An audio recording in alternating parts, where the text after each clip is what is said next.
I think great things are never built by people who knew how to do things all along, but by those who have the resilience and grit to try, fail, iterate towards their mission. I think part of it is that always gives me assurance, which is when you see something great done by great people, it's basically, oh, you worked really hard to do this. It's not like you are like really much smarter than me who knew how to do it. And so being that mission driven and having that aptitude is more important than anything. Hi, my name is Sisun. I used to be a product manager at Facebook, Uber, and Tesla before I founded More Labs in 2017.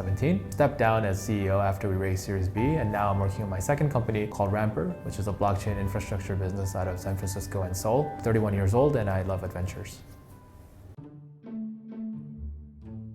So I went to Waterloo. It's an engineering school in Canada. Waterloo is pretty interesting because they have a co-op system, which means every 4 months you have to do school and work has to be related to your sort of academic major. And I didn't know, going into school, but I really didn't like academics, but I didn't know what to do. And after my second year was completed, I actually dropped out for 1 year. In this 1 year, I wanted to just kind of explore. And I got really lucky because during that exploration, I interned at Facebook as a data analyst, because it turns out that what you do in research, which is kind of like crunching a lot of numbers for professors, is a skill that you can do it in places like Facebook as a data analyst. So I fell in love with the place, and I wanted to come back to a place like Facebook after. So I graduated in System Design Engineering. So I joined Facebook as a RPM. It stands for Rotational Product Manager. And basically it's for folks like me who just graduated college without much product management experience. So Facebook will sort of rotate you through 3 different projects as a way for you to learn how to become a PM. And then you are equipped with a mentor. At Facebook, I actually spent a lot of my time in emerging markets like India and Southeast Asia, because the project that I was part of was called internet.org. Yeah, I mean, definitely my first job at Facebook was very memorable because I had a really interesting mentor. I had a lot of ego. I wanted to show that, hey, like I can contribute. I did some like research trying to show him in our weekly meetings, like, hey, this is like what I found, this is what we should be doing. And then he asked me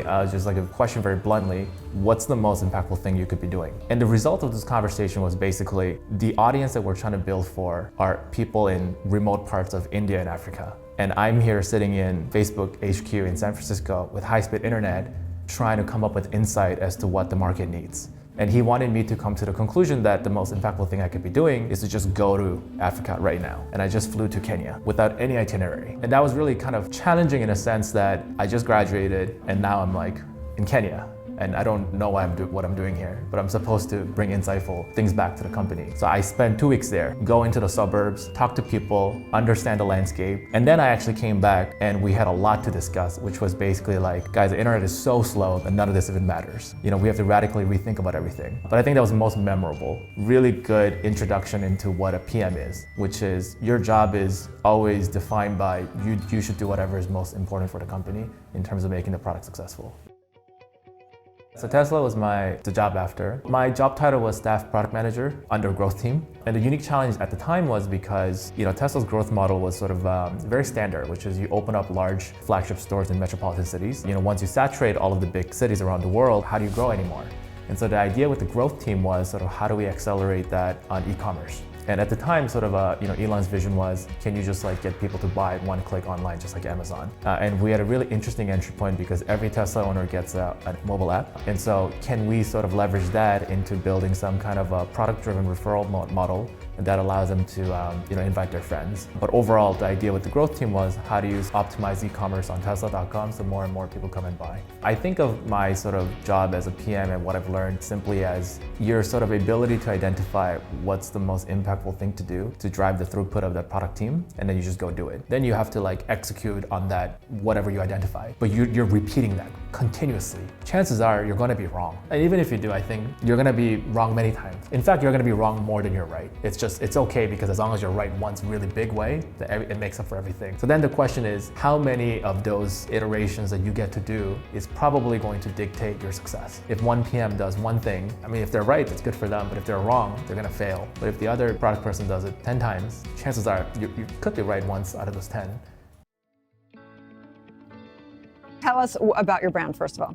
I think the way this got started is actually a funny story. When I visited South Korea as an adult for the first time, one thing that I realized was everyone just drank. What was also interesting was that there was this giant industry for recovery for the next day. Oh, really? This was just really like a fun project. So in the beginning, there was definitely not a motivation to build a company, and I was still full-time at Tesla. All of a sudden, side project is making like $200,000 of revenue a month. It's an arbitrage, right? Like in Korea and different parts of Asia, like Hong Kong and Japan, there's already a lot of these products. It's just in the Western market, there wasn't. Even though I didn't really have a foresight into how this would go, it just felt like a really fun opportunity to just go for it.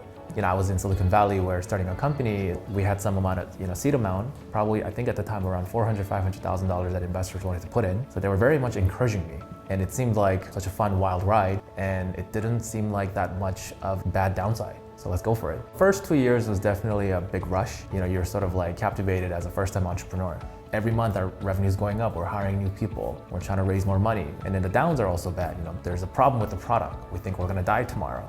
And then in third year, the pace was not as crazy as the first 2 years, because at the time, I personally wanted to build a company that was more closer to like a technology-driven e-com business than like the next Red Bull. It actually turned out that was a bad decision. There's a reason why Red Bull, which is multi-billion dollar, I don't know exactly what they're worth because they're a private company, but I would assume that the majority of their sales are offline, not online, simply because that is the right format for that type of business. It's the very same thing with things like morning recovery.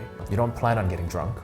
When you're drunk, you might want to grab it on your way home. And so third year is when we started to really put those perspectives into place and think about, okay, how do we build this company in the long run? Just because I came from the world of technology doesn't mean that's what we should do. In 2020, we were gearing towards our Series B, and that's when COVID hit. Our revenue was hit by 90%. We made 10% of what we normally do. And obviously our chances of raising money went out the window, because now it's like, well, we just lost 90% of revenue. But the reason why we wanted to raise money was so that we can sort of dominate distribution, which means we were going to overspend money and lose on profitability to get that sort of market share and brand identity out there. And so we're burning cash. And so we need to raise the next round. And this is also when pandemic hit, we really can't raise money. The first impulse was we felt like we had to cut costs quite a bit, which means like letting a lot of people go. We ended up not doing it, but that was a very tough decision for sure. The reason why we ended up not doing it is because leading into 2020, at the end of 2019, we've sort of like formalized how we want to build this company, which was, we started as this digitally native sort of tech-driven company to basically saying, hey, the success model isn't like Facebook, it's like Red Bull. So we had to restructure the team and identity around being a world-class sales and marketing driven organization. We've already done this. And to do another cycle of org restructure, we just felt like would destroy the company culture and morale. We were sort of trying our best not to go there. And so what other costs can we get rid of? It actually forced us to really ruthlessly prioritize.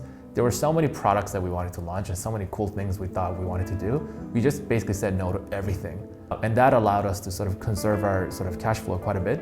I think great things are never built by people who knew how to do things all along, but by those who have the resilience and grit to try, fail, iterate towards their mission. And so being that mission driven and having that aptitude is more important than anything. I think part of it is that always gives me assurance, which is when you see something great done by great people, it's basically, oh, you worked really hard to do this. It's not like you are like really much smarter than me who knew how to do it. That's always just like a good frame of reference to just make me less stressful when things are really hard. And thankfully, the 90% revenue hit didn't last. It wasn't as good as before, but then in May, we got like 40% back. And then, in June, we started to like recover. So things were much better than we anticipated. Thankfully, we didn't let anybody go. Revenue started to come back. And then, we had an investor that, believed in our long-term mission and, gave us another cash injection. Yeah. But the moment of decision really came as we sort of wrapped our Series B, because, that's sort of like a reliever, right? Now I can think about some more things than just how do we survive. As soon as we knew that we were going to shift the company's DNA from sort of this digitally native company into sort of retail driven, I wasn't sure that I was the right CEO, because we had to become sort of the world-class sales driven and marketing driven organization. And I'm a tech product guy. And more importantly, number two, I don't think I had the actual intrinsic motivation to wanting to do that. I have a lot of books on like sales and marketing and branding. And at a certain point, I just like never read them. I don't want to learn about this, right? And in my spare time, I'm actually going back into tech. I'm working with my friends from the Bay Area to work on side projects for fun. And so those things were very much of in conflict for me. At the time, we had one board member, which was from Altos.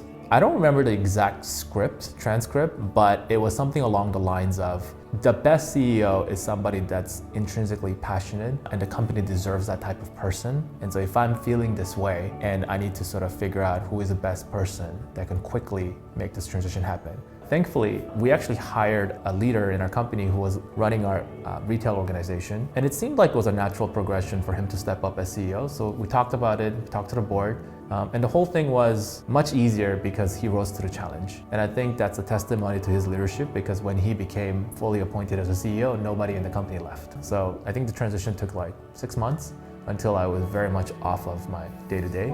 I mean, even to this date, I don't think it's gone. Like, I still sit as a board and it's sort of very dear to me, and anything I can do, I'll help out. Where the vacuum was is I wake up and I don't have something to do. And this is self-imposed on me, which was I've treated my own brand identity as being part of More Labs, and that started to sort of go away. So yeah, I was pretty lost for a while. I actually spent about a year exploring. I was sort of traveling to Costa Rica and Colombia and just basically just trying to figure out, hey, what do I want to do with my life? And I think novelty and exploration are definitely things I seek, because it's an unknown. And I think unknowns are really fun as long as it's what you deliberately want to do. It's when you sort of step down, you realize how burnt out you were, that you start to come back. And I think as you regain energy, yeah, you get new perspective to figure out what to do. It was very clear, like, okay, I definitely am going to do something else. I just don't know what yet. Yeah.